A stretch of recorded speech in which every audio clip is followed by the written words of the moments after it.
Kita akan sama-sama membahas satu kisah yang dituturkan langsung oleh lisan yang mulia baginda Rasulullah Muhammad sallallahu alaihi wasallam. Kisah yang pasti ada banyak pelajaran yang bisa kita ambil darinya. Karena kisah yang disampaikan oleh Allah Subhanahu wa taala juga Rasulnya sallallahu alaihi wasallam tidak mungkin tanpa pelajaran. Bukan hanya sekedar dongeng pengantar tidur atau penghilang kebosanan kita. Namun lebih dari itu, kisah yang Allah sampaikan kepada kita adalah pelajaran yang Allah ingin berikan kepada kita. Faqsusil qasas, bahkan Allah perintahkan kita untuk menyampaikan kisah ini. Kisahkanlah kisah-kisah itu. Laqad kana fi qasasihim ibratun liulil albab. Di akhir surah Yusuf Allah mengatakan demikian. Sungguh pada kisah-kisah orang terdahulu ada ibrah, ada pelajaran. Tapi bagi orang-orang tertentu saja kisah-kisah itu bisa menjadi pelajaran. Bagi siapa? Kata Allah, liulil albab, orang-orang yang mau berfikir, yang mau merenungkan, yang mau memperhatikan. Kalau sekedar membaca saja tanpa perenungan, tanpa diperhatikan, maka kisah itu tidak akan membawa manfaat baginya. Ma kana haditsan yuftara, kisah itu bukanlah hal yang diada-adakan. Artinya semua kisah yang Allah sampaikan juga Rasulnya sallallahu alaihi wasallam ceritakan adalah hal yang betul nyata adanya. Wajib untuk kita imani bahwa itu merupakan kejadian yang memang pernah ada di dunia ini. Dan satu kisah yang pernah disampaikan langsung oleh baginda Rasulullah Muhammad sallallahu alaihi wasallam adalah tentang Ashabul Ukhdud. Kisah yang juga Allah Subhanahu wa taala muat di dalam suratul Buruj. Qutila ashabul ukhdud an-nari dzatil waqud. Celakalah orang-orang yang membuat parit besar itu. An-nari dzatil waqud, yang berisi api yang menyala-nyala. Kalau hanya melihat kepada dua ayat ini belum begitu tampak jelas bagaimana cerita ini berjalan. Namun dengan melihat kepada riwayat dari Nabi sallallahu alaihi wasallam, maka kita akan bisa melihat dan memahami bagaimana kisah ini terjadi. Sahabat Suhaib radhiyallahu ta'ala anhu pernah menuturkan, anna Rasulullah sallallahu alaihi wasallam qala, Rasulullah sallallahu alaihi wasallam bersabda, kana malikun fi man qablakum, dahulu ada seorang raja sebelum kalian. Sabda Nabi sallallahu alaihi wasallam kepada para sahabat. Wa kana lahu sahir, dan si raja ini memiliki seorang penasehat dari tukang sihir. Cerita yang sangat panjang. Kemudian apa kata Nabi SAW? Falamma kabira qala lil malik, ketika tukang sihir ini sudah mulai tua, dia berkata kepada sang raja, inni qad kabirtu fab'ath ilayya gulaman, saya sudah mulai tua, tolong carikan seorang pemuda. U'allimuhu sihra, akan kuturunkan ilmu sihirku kepadanya. Fab'atha ilaihi gulaman yu'allimuhu, maka raja pun memenuhi permintaan tukang sihirnya tadi. Dikirimlah seorang pemuda untuk diturunkan ilmu sihir kepadanya. Wa kana fi tariqihi idza salaka rahibun, mulailah sang pemuda ini belajar kepada tukang sihir tadi, menimba ilmu darinya. Tetapi antara rumah pemuda ini dengan rumah tukang sihir ada rumah seorang rahib, seorang yang beriman kepada Allah Subhanahu wa taala di saat itu. Faqa'ada ilaihi wa sami'a kalamahu fa'ajabahu. Dan pemuda ini pun duduk singgah di rumah rahib tadi dan mendengarkan segala materi yang diuraikan oleh sang rahib tentang keimanan kepada Allah Subhanahu wa taala. Wa kana idza ata as-sahira marra bir-rahib wa qa'ada ilaihi. Dan begitu terus, setiap kali dia harus berangkat untuk menimba ilmu dari tukang sihir, dia singgah ke rumah sang rahib untuk belajar keimanan kepada Allah Subhanahu wa taala. Fa atas sahir wa darabahu. Hingga pada akhirnya tukang sihir ini pun merasa kesal atas keterlambatan sang pemuda dan dia pun memukulnya sebagai hukuman keterlambatannya. Dan ini terus berulang hingga akhirnya sang pemuda pun merasa tidak tahan dan mengadukan apa yang dialaminya ini kepada sang rahib, kepada gurunya tadi. Maka sang rahib mengatakan, jikalau engkau tidak ingin tukang sihir itu memukulmu atas keterlambatanmu, sampaikan saja kepadanya bahwa ada urusan dengan keluargaku, dengan keluargamu, sehingga kamu sampai terlambat. Dan jika kamu juga tidak ingin dihukum oleh keluargamu saat kamu terlambat pulang, sampaikanlah kepada mereka bahwa tadi ada urusan tambahan dengan tukang sihir. Dengan begitu kamu akan selamat dari hukuman. Kemudian itu pun berlangsung hingga pada akhirnya fa bainama huwa ala dzalik id ata ala dabbah 'azimah. Pemuda ini melewati seekor hewan yang amat sangat besar. Qad habasatin nas, yang menghalangi jalannya manusia. Hanya jalan itu yang bisa dilalui manusia. Tidak ada jalan lain yang bisa dilewati oleh manusia. Maka saat itu pemuda mengatakan, al-yawma a'lamu as-sahiru afdal awir rahib afdal. Hari ini saya akan tahu, saya akan bisa menentukan siapakah sebenarnya yang berada di pihak kebenaran. Apakah tukang sihir itu ataukah rahib ini?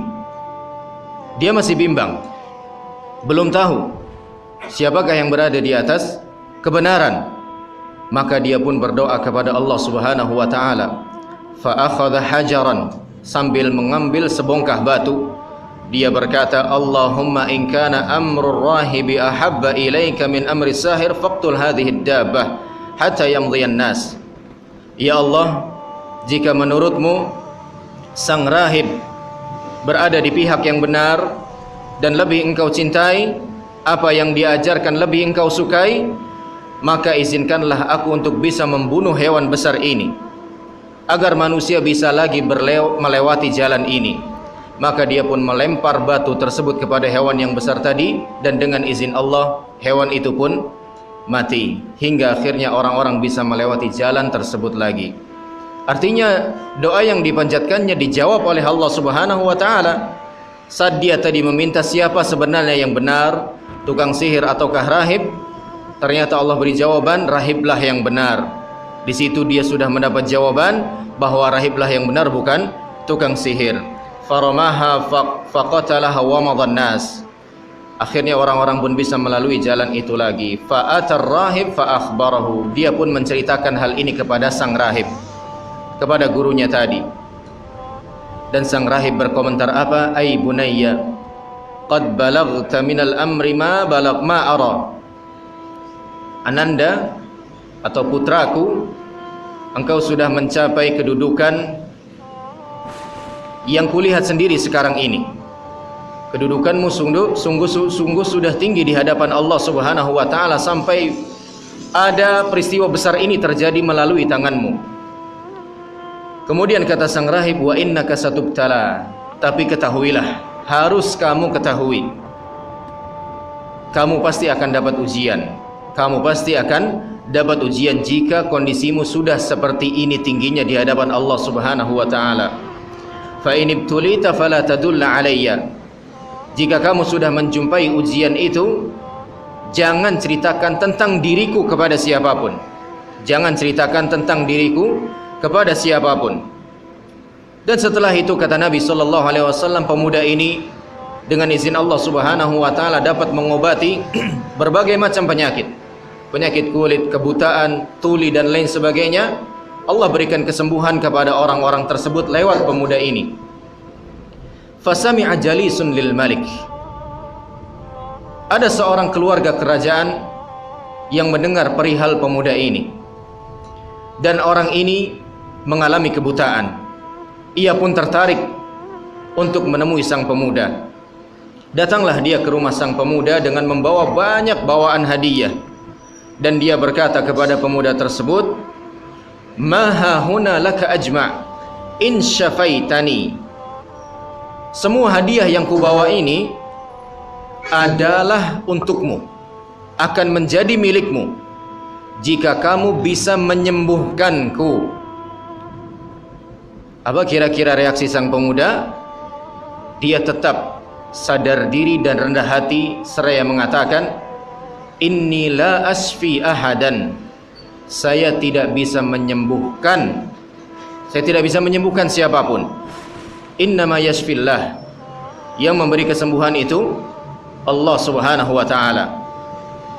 In amanta billah ad'u Allah an yashfiyaka. Tapi kata sang pemuda kepada orang tersebut yang buta tadi, yang merupakan anggota kerajaan, kalau kamu mau beriman kepada Allah, aku akan berdoa kepada Allah untuk kesembuhanmu. Orang itu pun mau untuk memenuhi syaratnya.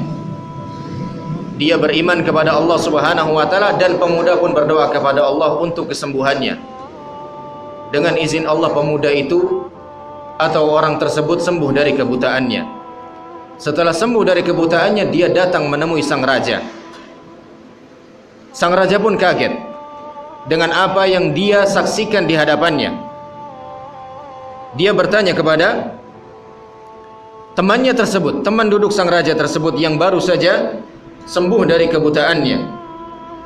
Man radda 'alaika basarak? Siapa yang mengembalikan pandanganmu lagi? Kemarin kamu buta, sekarang kamu bisa melihat. Kata orang tersebut, Rabbi, Rabbku, Tuhanku. Sang raja marah dan mengatakan, awalaka Rabbun ghairi? Apakah kamu punya Tuhan selain aku? Dari sini kita bisa melihat bahwa ini adalah tipikal raja yang meminta rakyatnya untuk menyembah dirinya. Awalaka Rabbun ghairi? Apakah kamu punya Tuhan selain aku? Kata orang tersebut, Rabbi wa Rabbukallah.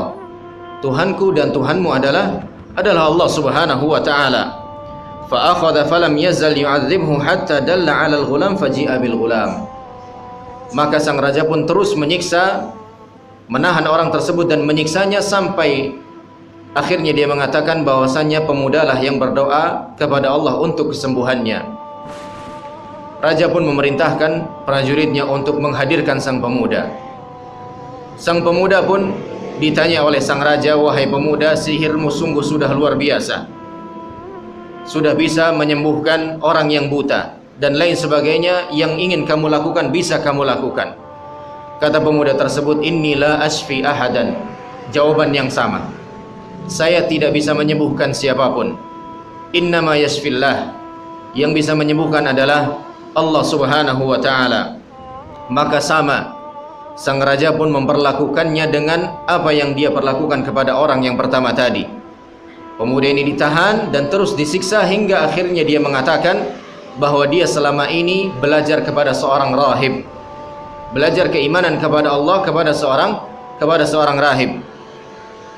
Maka sang rahib itu pun ditangkap dan dipaksa untuk meninggalkan keimanannya kepada Allah Subhanahu wa taala. Sang raja mengatakan kepadanya, irji' an dinik. Tinggalkan keyakinanmu, tinggalkan agamamu. Sang rahib pun menolak. Raja marah dan memerintahkan orang-orangnya untuk membawakan gergaji besar dan diletakkan di atas kepalanya, tepat di atas kepalanya hingga dibelahnya menjadi dua bagian.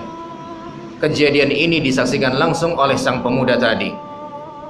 Tujuannya tentu tidak lain dan tidak bukan adalah untuk membuat sang pemuda menjadi gentar hingga akhirnya meninggalkan keimanannya kepada Allah Subhanahu wa taala, namun tidak juga dia tinggalkan keimanannya kepada Allah Subhanahu wa taala. Didatangkanlah orang yang pertama tadi yang sempat buta dan diperlakukan hal yang sama, dibelah menjadi dua. Lagi-lagi sang pemuda tidak gentar dengan apa yang disaksikan di hadapannya. Dia tetap menjaga keimanannya kepada Allah Subhanahu wa taala sebagaimana kedua orang tersebut. Maka sang raja pun perintahkan orang-orangnya untuk membawa pemuda tersebut ke atas gunung yang paling tinggi dan berkata kepada mereka, "Fa idza balagtum dirwatahu fa in raja'a an dinihi wa illa fatrahuhu fadhahabu bihi fasa'idu bihil jabal." Kalau orang ini, anak ini mau meninggalkan keyakinannya, mau meninggalkan agamanya, bebaskan dia. Tapi kalau dia ngeyel, dia kekeh, tidak mau meninggalkan keyakinannya, lemparkan dia ke jurang. Habisi dia. Pesan sang raja kepada prajuritnya. Maka mereka pun membawa ke atas pemuda tersebut ke atas gunung yang paling tinggi. Dan pemuda ini berdoa kepada Allah Subhanahu wa taala, "Allahumma kfinihim bima syi'ta." Allahumma kfinihim bima syi'ta. Ya Allah, jagalah aku dari keburukan orang-orang ini dengan cara apa saja yang Engkau inginkan. Dengan cara apa saja yang Engkau inginkan. Ini dari sini kita juga bisa menggunakan doa ini, karena doa ini juga diriwayatkan langsung dari Nabi sallallahu alaihi wasallam saat kita merasa terancam melewati suatu tempat misalnya yang terkenal dengan daerah pembegalan misalnya, baca doa ini, Allahumma kfinihim bima syi'ta. Ya Allah, jagalah aku dari kejahatan orang-orang ini dengan cara apa saja yang Engkau inginkan.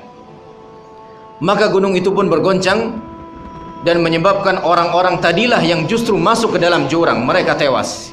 Pemuda itu dengan izin Allah selamat. Bukannya melarikan diri, justru dia kembali ke istana sang raja. Maka sang raja pun kaget, justru pemuda yang kembali ke istana, bukan prajuritnya. "Ma fa'ala ashabuk?" Ada apa dengan orang-orangku? Maka sang pemuda mengatakan, "Kafanihimullahu ta'ala." Allah telah menjagaku dari kejahatan mereka. Artinya mereka sudah binasa dengan izin Allah Subhanahu wa taala. Maka sang raja tidak patah arang. Dia perintahkan prajuritnya yang lain untuk membawa pemuda ini ke tengah lautan dan memberikan pesan yang sama. Kalau dia mau meninggalkan keyakinannya, bebaskan. Tapi kalau tidak mau, tenggelamkan. Dengan pesan yang sama. Tapi lagi-lagi pemuda ini berdoa dengan doa yang sama. Allahumma kfinihim bima syi'ta. Ya Allah, jagalah aku dari kejahatan orang-orang ini dengan cara apa saja yang Engkau inginkan. Bebas. Aku enggak nentuin caranya bagaimana, aku pasrahkan caranya kepadamu ya Allah. Maka dengan izin Allah perahu tersebut atau kapal tersebut bergoyang dan mereka semua tercebur ke dalam lautan. Justru lagi-lagi pemuda itu yang selamat dan dia lagi-lagi kembali ke istana, tidak melarikan diri. Dan kemudian dia berkata, setelah berjumpa dengan sang raja, dia berkata, "Innaka lasta biqatili hatta taf'ala ma amuraka bihi." Kamu enggak akan bisa membunuhku sampai kamu mengikuti apa yang kuperintahkan. Sampai kamu mengikuti apa yang kuinstruksikan.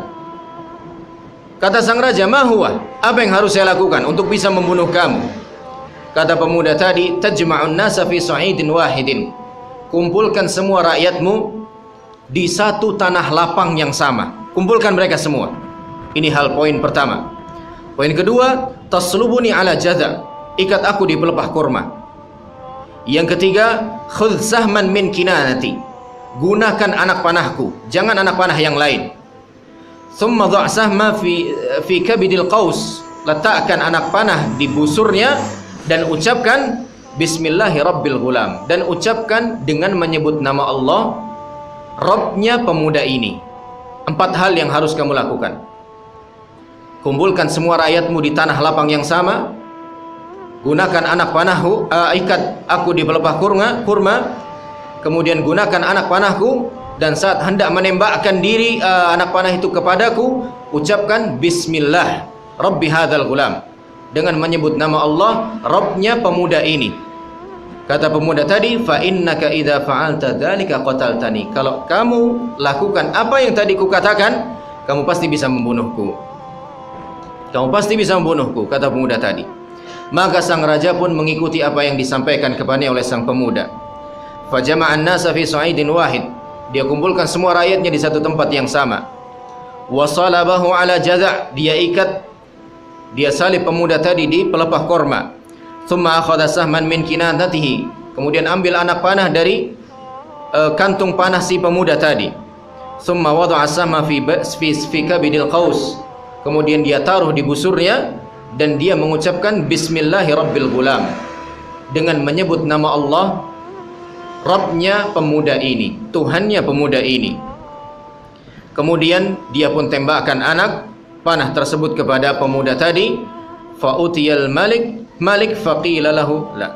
Thumma ramahu fawaqa'a fi sadghihi. Kemudian dia tembakkan dan tepat mengenai pelipis si pemuda tadi.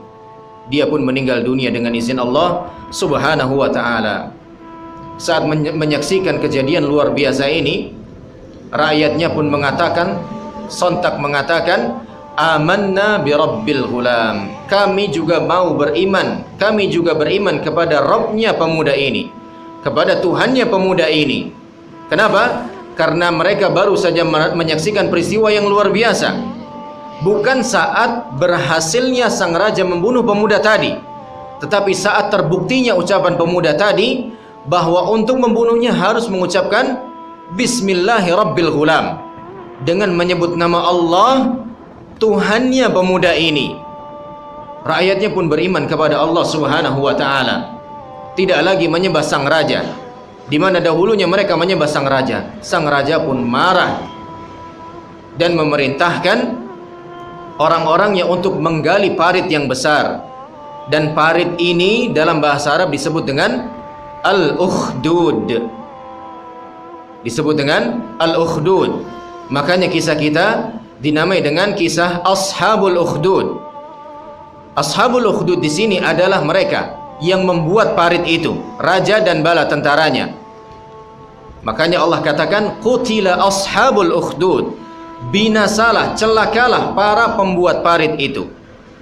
Kemudian sang raja perintahkan untuk buat api yang besar di dalam parit yang besar tadi, galian yang besar tadi, dan berpesan kepada tentaranya atau prajuritnya, siapa saja yang tidak mau meninggalkan keyakinannya, keimanannya, lemparkan dia ke dalam api itu.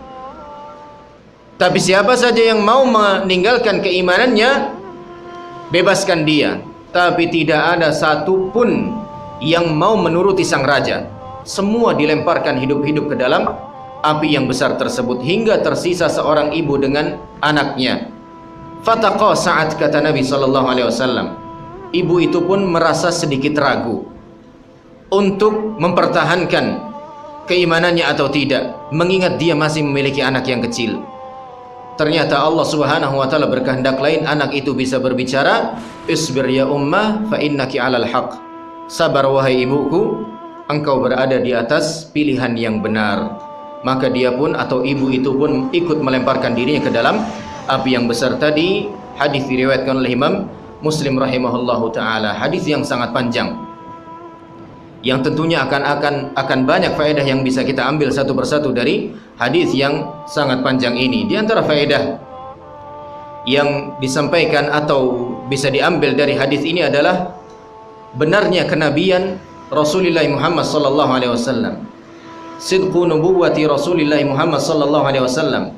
Akan benarnya kenabian Rasulullah Muhammad sallallahu alaihi wasallam. Bagaimana ini bisa menjadi satu faedah? Atau dari mana kita bisa mendapatkan faedah yang pertama ini? Iya, di mana beliau bisa menceritakan kisah yang terdahulu dengan sebegitu detailnya, dan dibenarkan pula oleh Allah Subhanahu wa taala di dalam Al-Qur'an. Artinya kenabian Nabi Muhammad sallallahu alaihi wasallam berikut kerasulannya betul-betul telah disahkan oleh Allah Subhanahu wa taala, salah satunya lewat penyampaian kisah ini. Bahkan kita tahu beliau adalah seorang yang ummi, seorang yang tidak bisa membaca dan menulis. Kita tahu ketika Nabi SAW diperintahkan untuk membaca oleh malaikat Jibril, saat beliau bertahanus di gua Hira, beliau mengatakan, lastu biqari, ma ana biqari, saya tidak bisa membaca. Akan tetapi beliau bisa menyampaikan kisah sebegini panjang dan sebegini detailnya. Ini menunjukkan bahwasanya beliau adalah benar-benar seorang utusan Allah Subhanahu wa taala. Apa yang beliau sampaikan tidak lain dan tidak bukan adalah murni berangkat dari wahyu yang disampaikan oleh Allah Subhanahu wa taala melalui malaikat Jibril alaihissalam. Seorang untuk bisa menyampaikan kisah sebanyak ini tentu butuh referensi yang sangat banyak, tentu butuh rujukan sana sini. Akan tapi Nabi SAW tidak pernah memiliki referensi dan rujukan-rujukan tersebut. Artinya apa? Satu-satunya sumber Nabi SAW untuk bisa menyampaikan kisah ini hanyalah dari Allah Subhanahu wa ta'ala. Dan Allah Subhanahu wa ta'ala telah mengatakan, wa ma yantiqu 'anil hawa. Dan beliau SAW tidak pernah berbicara berdasarkan hawa nafsu, in huwa illa wahyu yuha. Apa yang beliau sampaikan merupakan hal yang diwahyukan oleh Allah Subhanahu wa ta'ala. Di pelajaran yang pertama adalah benarnya kenabian dan kerasulan beliau sallallahu alaihi wasallam. Kemudian hal berikutnya juga yang menjadi faedah atau pelajaran besar yang bisa kita ambil dari kisah yang sangat panjang ini adalah bahwasannya keimanan butuh ilmu. Keimanan butuh ilmu. Orang tidak akan bisa beriman kalau tidak ada ilmu kepada Allah Subhanahu wa taala. Makanya Allah Subhanahu wa taala mengatakan, fa'lam annahu la ilaha illallah. Dan ilmuilah, ketahuilah bahwasanya dialah ilah yang tiada ilah yang berhak disembah kecuali Allah Subhanahu wa taala. Faedah ini kita dapatkan dari mana? Dari usaha sang pemuda untuk terus menyambangi, untuk terus menyinggahi rumah sang rahib. Dia berusaha untuk menuntut ilmu hingga akhirnya keimanan itu Allah Subhanahu wa taala anugerahkan kepadanya. Man ihtada fa innama yahtadi li nafsihi. Siapa yang cari petunjuk itu adalah untuk dirinya sendiri. Artinya usaha adalah hal yang niscaya, adalah satu hal yang pasti harus kita lakukan untuk menjemput hidayah, untuk menjemput petunjuk Allah Subhanahu wa taala. Seringkali kita dengar ungkapan-ungkapan orang ketika dinasehati untuk berubah lebih baik. Tahu nih, saya belum dapat hidayah. Dari mana dia bisa tahu kalau dia belum dapat hidayah? Hidayah itu diusahakan, bukan ditunggu di rumah. Petunjuk itu diupayakan, diusahakan. Dan kita tahu juga bagaimana perjalanan sahabat Nabi SAW, Salman Al-Farisi radhiyallahu ta'ala anhu, seorang yang berbangsa Persia, harus menempuh perjalanan yang panjang, sangat panjang, dari Persia ke Mekah untuk berjumpa dengan Nabi SAW, hanya demi mendapatkan petunjuk dari Allah Subhanahu wa taala. Maknanya bagaimana? Hendaknya lah kita terus belajar dan belajar, bersemangat di dalam menuntut ilmu, karena ilmu itulah yang akan menuntun kita kepada petunjuk Allah Subhanahu wa taala. Al-ilmu yu'ta wa la ya'ti. Ilmu itu didatangi dan tidak akan datang dengan sendirinya.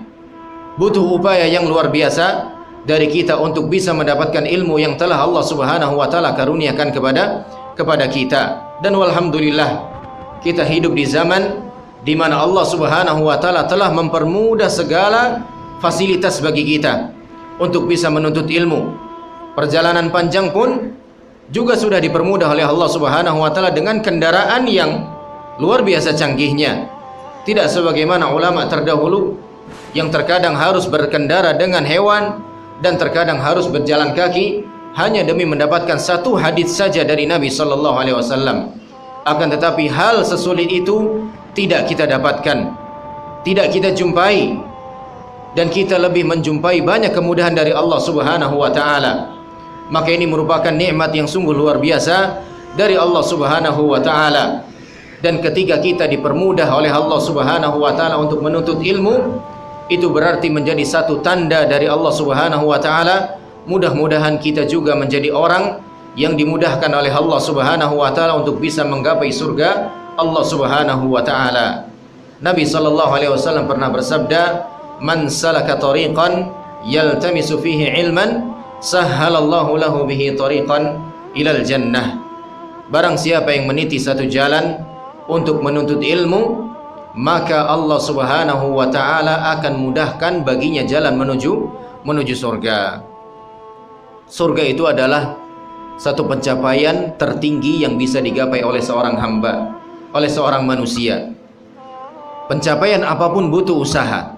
Untuk menjadi orang cerdas di dunia ini, pintar, banyak pengetahuan, butuh usaha. Rajin belajar dan lain sebagainya. Menjadi pedagang yang sukses juga butuh usaha. Menjadi pegawai yang sukses juga butuh usaha dan lain sebagainya. Itu pencapaian yang sifatnya duniawi. Sementara surga adalah pencapaian dan prestasi yang sifatnya ukhrawi. Yang maknanya apa? Maknanya adalah pencapaian yang sifatnya kekal abadi. Maka tentu lebih butuh diusahakan. Salah satu usaha kita untuk bisa menggapai surga Allah Subhanahu wa taala adalah dengan terus menuntut ilmu Allah Subhanahu wa taala atau agama Allah Subhanahu wa taala. Ini pelajaran atau faedah yang kedua yang bisa kita ambil dari kisah ini. Kemudian yang ketiga, hendaknya lah kita semangat di dalam menularkan ilmu yang kita miliki, menyebarkan ilmu yang kita miliki. Hendaknya kita semangat di dalam menularkan, menyebarkan ilmu yang sudah kita miliki kepada orang lain, utamanya kepada keluarga sendiri. Utamanya kepada keluarga sendiri. Poin ini kita dapati atau kita jumpai dari requestnya tukang sihir tadi. Saat dia meminta kepada sang raja untuk dicarikan seorang pemuda. Tujuannya apa? Untuk diturunkan ilmu.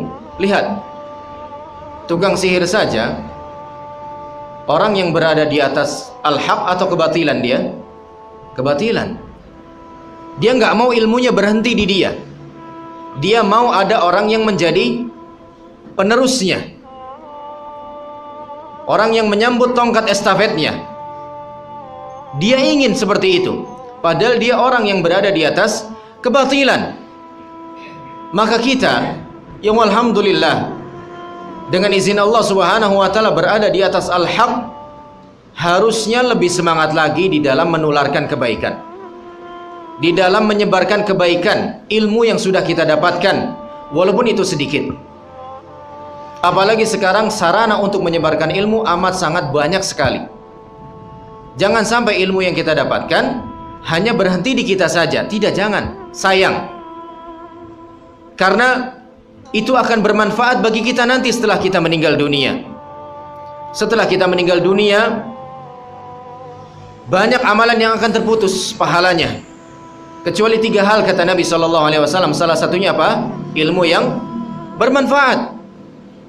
Dan salah satu bentuk ilmu yang bermanfaat adalah ilmu yang diajarkan kepada orang lain.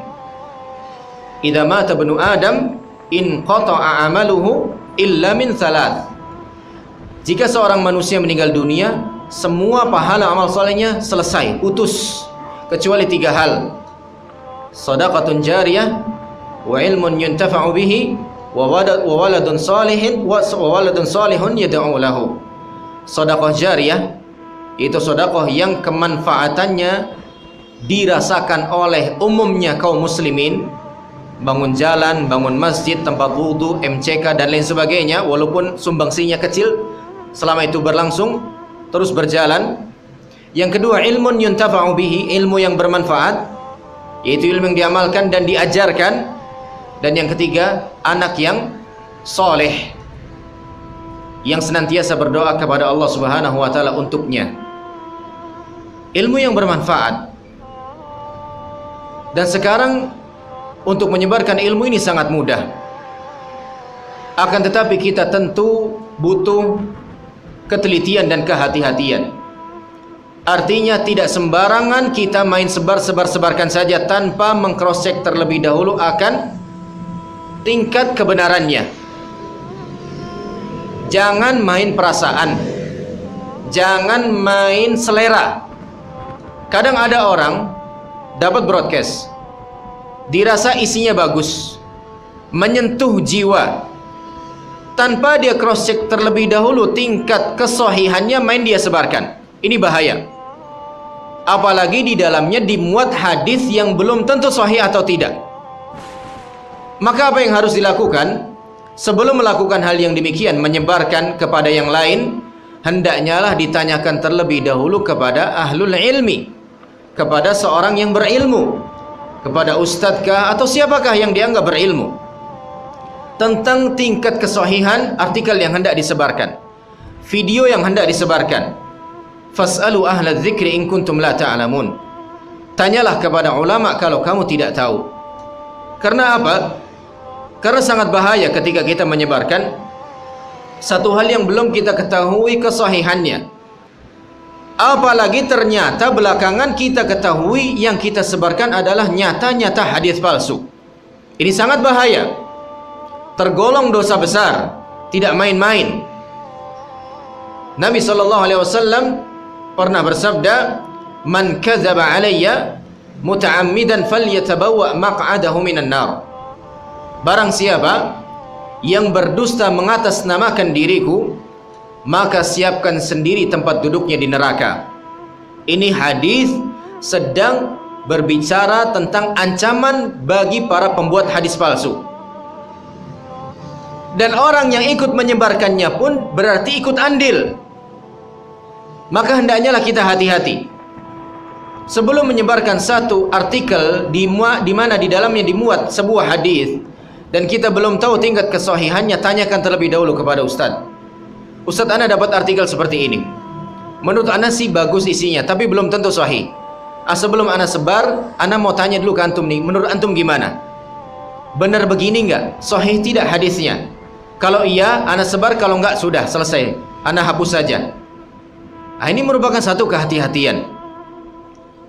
Memang Nabi SAW mengatakan, "Ballighu anni walau ayah."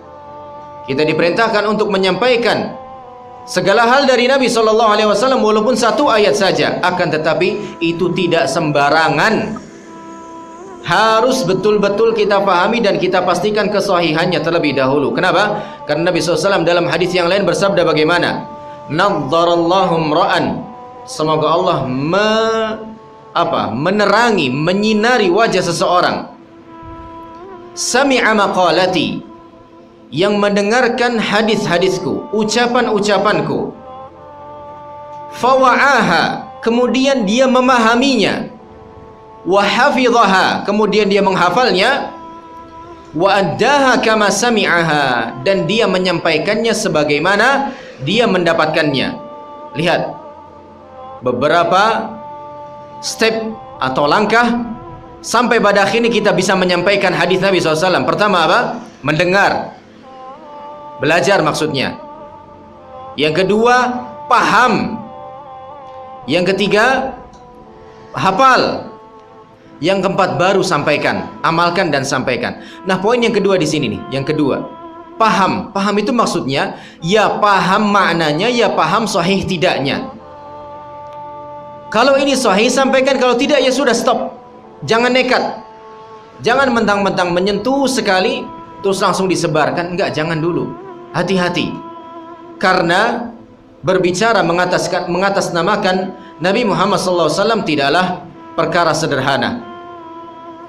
Mengatasnamakan diri beliau SAW, padahal beliau tidak pernah berbicara, tidak pernah berucap, tidak pernah bersabda, tapi kita katakan beliau bersabda, termasuk kabirah min kabairidz dzunub, termasuk dosa besar di antara dosa-dosa yang paling besar. yang taubatnya butuh taubat secara khusus tersendiri. Kenapa? Karena diancam langsung oleh Nabi SAW, falyatabawwa maq'adahu minan nar. Siapkan sendiri tempat duduknya di neraka. Maka hendaknya kita berhati-hati di dalam menyebarkan ilmu yang belum betul-betul kita fahami atau kita ketahui kesahihannya. Kalau kita sudah tahu, sampaikan, sebarkan. Kita sudah tahu Nabi SAW perintahkan kita untuk minum pakai tangan kanan. Sebarkan. Ajarkan kepada anak kita, biasakan mereka untuk minum pakai tangan kanan. Makan gorengan, sekalipun cabai rawit yang dimakan hendaklah tetap menggunakan tangan kanan. Kan ada yang pegang gorengan tangan kanan, rawitnya di tangan. Ada nggak? Ada. Pas kemarin tuh buka puasa bersama tuh biasanya masih ada yang kayak gitu tuh. Kecolongan aja gitu-gitu masih ada. Tangan kanan gorengan, tangan kirinya cabai rawit. Diingatkan. Seperti itu kan mudah. Dan sudah pasti sahihnya. Nabi SAW kan sudah mengatakan, idza akala ahadukum aw syariba falyakul biyaminih. Kalau salah seorang di antara kalian makan atau minum, maka hendaknya minum pakai tangan kanan. Kenapa? Fa inna syaitana ya'kulu wa yashrabu bishimalih. Karena syaitan makan dan minum pakai tangan kirinya. Menebarkan salam itu sudah pasti dari Nabi SAW apa enggak? Pasti dari Nabi SAW. Maka kita amalkan, kita ajarkan. Di lingkungan kita hidupkan budaya mengucapkan salam. Bukan hanya sekedar permisi atau nyuwun sewu ya. Nyuwun sewu minta 1000 ya Pak ya? Enggak. 1000 itu kalau di Solo 1 juta ya. Enggak cuma nyuwun sewu aja, tapi apa? Assalamualaikum. Mungkin awal-awalnya masih canggung, kagok. Anak pertama gitu dulu masih nyantri, masih semangat-semangatnya begitu, pulang mudik liburan di Bekasi, itu ya namanya masih santri lah, semangat-semangatnya begitu, belajar menerapkan kebiasaan yang didapat di pesantren. Permisinya pakai ucapan assalamualaikum ke bapak-bapak yang di lingkungan rumah. Canggung itu terasa, kagok itu terasa, entah di anak entah di bapak itu. Anaknya canggung, iya assalamualaikum, karena mereka belum biasa. Anak sadar mereka belum biasa. Dan mereka pun canggung. Makin ketara canggungnya itu saat mereka menjawab. Bukannya dijawab waalaikumsalam, dijawab lagi assalamualaikum. Tapi lama-lama biasa. Dan akhirnya mereka pun yang memulainya sekarang. Nah itu kan jadi satu hal yang subhanallah enak bagi kita dan menguntungkan bagi kita. Coba kalau kita dapati sekarang masyarakat lingkungan kita belum terbiasa menebarkan ucapan assalamualaikum saat berjumpa, saat berpapasan. Dan kita yang memulai kebiasaan itu di tengah-tengah mereka. Dan betul saja Allah takdirkan kebiasaan itu tumbuh subur hidup di sana. Nanti saat kita meninggal dunia, kebiasaan itu masih berlangsung. Kira-kira pahalanya masih nyampe nggak ke kita? Masih nyampe. Padahal amalan soleh yang amat sangat sederhana sekali. Jadi jangan remehkan amalan-amalan yang sedemikian rupa sederhananya. Bisa jadi kita dimasukkan surga oleh Allah Subhanahu wa taala tersebab amalan soleh yang demikian sederhananya. Kenapa? Karena biasanya amalan soleh yang sederhana itu cenderung ikhlasnya lebih kuat biasanya begitu. Intinya semangat di dalam menyebarkan ilmu yang telah kita dapatkan, walaupun hanya sedikit, walaupun hanya sederhana, tapi catatannya kita harus pastikan kita sudah tahu dan paham betul apa yang hendak kita sampaikan. Jangan hanya modal semangat. Baru belajar kajian sedikit-sedikit langsung buka kajian lain di kampus, di sekolah. Nanti dulu sabar-sabar. Jangan buru-buru buka kajian. Tahu kapasitasnya masing-masing. Rahimallahu ra'an arafa qadra nafsih, kata orang Arab. Semoga Allah Subhanahu wa taala merahmati seseorang yang paham kapasitasnya masing-masing. Saya bisanya ngajarin alif ba ta ta, yang ngajarin itu dulu aja. Jangan buru-buru ngajarin Al-Baqarah dan lain sebagainya. Karena kalau sudah demikian nanti akan jadi satu hal yang justru akan mencelakakan kita dan orang lain. Itu pelajaran yang berikutnya. Pelajaran yang selanjutnya yang bisa kita ambil dari hadis yang mulia ini atau cerita yang sangat panjang ini adalah hendaknya menuntut ilmu di masa muda. Bukan berarti yang sudah terlanjur tua, aduh nggak usah lah, udah tanggung sekalian, enggak. Hendaknya menuntut ilmu di masa muda.